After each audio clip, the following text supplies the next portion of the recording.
for your course. This is ASMQ, and we do this in a microbiology course. So what I'll mention in the next slide or so is focus on microbiology, but you can do this for ecology or genetics or bioinformatics or intro bio or cell bio just as easily.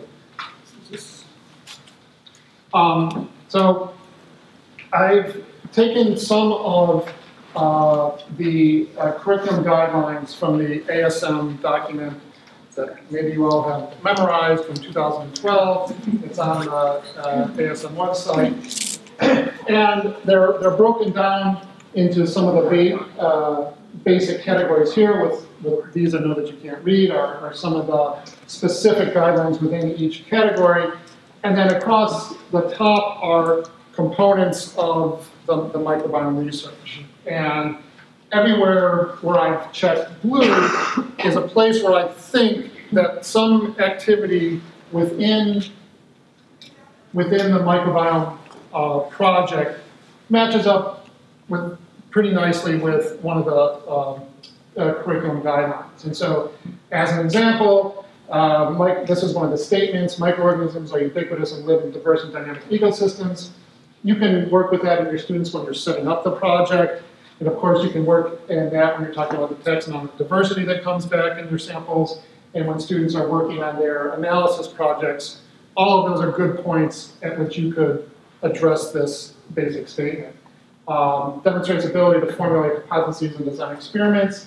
Again, that's fantastic for when you're setting things up. And then, even if you started with a project that you might consider more survey-based, where you're like, well, we're just getting going and we sampled in a few places, but we don't have enough data or enough background yet to tie that into a real hypothesis-driven project, that's fine.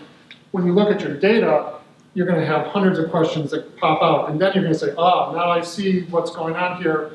Maybe I can develop a hypothesis based on that. So again, two fantastic points to address that. These are into some of the laboratory skills.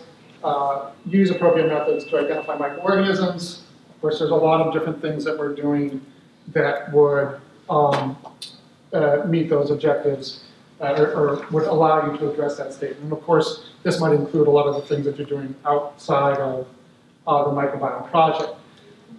But I just wanted to kind of show this as an example that you can really fit or kind of map out what you're doing to really meet these specific guidelines. And what I want you to do, I think, I can't remember how much time we scheduled, but maybe 20 minutes, is these are the guidelines I was just talking about. These are learning outcome examples that kind of pair up with the guidelines. And look at these. Like I said, you can just Google them and bring them up. I can't remember, I meant to upload them to the CUBE site, but I think I forgot to do that. And now that you've had some time to think about what projects you want to do, think about how you're going to maybe address some of these curriculum guidelines or talk about how you want to approach that. And again, these are a couple of questions that you can use to kind of direct what you're doing so that you make sure that when you come up with this project that you're going to introduce, that it's organized in a way that allows you to address these questions. This will help with assessment. You can do this, like if you're just starting out, you could actually do this with a backwards design if you'd like.